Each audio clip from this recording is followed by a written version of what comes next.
우리 지역에 적용되는 새 거리두기 조정안 그리고 소상공인 지원 대책에 대해서 보다 자세히 짚어보겠습니다. 보도국 조정아 기자 나와 있습니다. 자, 조 기자. 네. 오늘부터 시작되는 이 새 거리두기, 다음 달 시작되는 단계적 일상 회복 전에 사실상 마지막 거리두기인 셈인데 네. 어떤 점이 달라지는지 이것부터 다시 한번 짚어볼까요?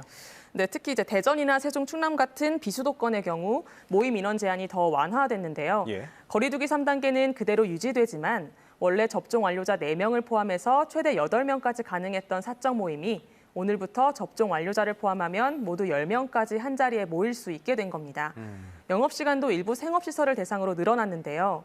그동안 밤 10시까지만 운영할 수 있었던 식당과 카페 영업시간은 자정까지 2시간 늘어났습니다. 단, 유흥시설과 노래연습장은 정부 방침에 따라서 밤 10시 제한이 그대로 유지됩니다. 또 결혼식장은 3, 4단계 지역 모두 식사 제공 여부와 관계없이 접종 완료자 201명을 포함해서 최대 250명까지 참석할 수 있습니다. 종교시설도 접종 완료자를 중심으로 30%까지 참여할 수 있도록 하는 등 백신 접종 혜택을 강화했는데요. 다만 소모임과 숙박, 취식 금지는 여전히 유지됩니다. 또 이 밖에 직접 판매 홍보관과 골프장, 헬스클럽 등 실내외 체육시설의 샤워시설, 그리고 숙박시설에 대한 각종 운영 제한도 모두 해제됐습니다. 예. 조금 전에 조 기자가 잠시 언급을 했는데 유흥시설 그리고 노래 연습장의 경우에 대전시는 지난주에 발표할 때는 사실 이걸 자정까지 영업을 하도록 해준다라고 발표를 했었는데 이게 왜 다시 밤 10시로 시간이 바뀐 겁니까? 네, 지난 15일 새 거리두기 조정안 발표 당시에는 대전시는 유흥시설과 노래연습장의 경우도 자정까지 연장하겠다고 발표했었죠. 예. 그런데 어제 갑자기 정부 방침에 따른다며 해당 결정을 철회했습니다. 대전시의 결정이 오락가락한 이유가 뭘까 속사정을 들여다보니까 대전시의 브리핑이 있기 전인 15일 오전까지만 해도 정부는 유흥업소 등에 대한 영업시간 결정을 각 지자체 자율에 맡겼었습니다. 그러다 보니까 부산이나 광주 등에서 먼저 영업시간을 자정까지 완화했고요. 대전시도 풍선 효과가 우려되긴 했지만 업주들의 항의가 잇따르다 보니까 자정까지 연장하겠다 이렇게 결정한 겁니다. 예.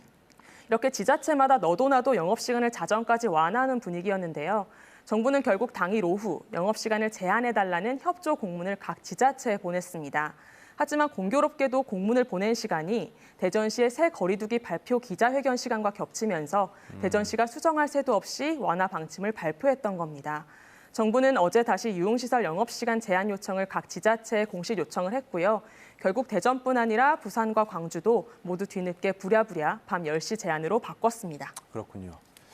저 앞선 리포트를 보면 또 네. 관심이 가는 게 대전시가 내놓은 소상공인 특별 지원 대책입니다. 네. 이게 좀 이전과 달리 세부적인 대책이 마련된 것 같은데 어떻습니까? 네, 이번 대전시의 지원 대책의 가장 큰 목적은 소상공인들의 일상 회복입니다.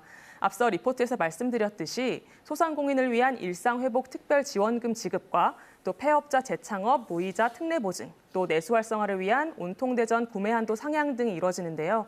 이 밖에도 대전시는 소상공인을 위한 중장기 지원 방안을 추진하겠다는 계획입니다. 1,000억 원 규모의 소상공인 경영 안전기금을 설치한 뒤 내년부터 오는 2031년까지 10년 동안 연간 100억 원씩 적립하고요. 이 적립금은 이번 코로나19와 같은 사회 재난과 경제 위기가 발생했을 때 긴급 지원은 물론 경영 안전 자금과 상권 정비 등에 쓰겠다는 겁니다.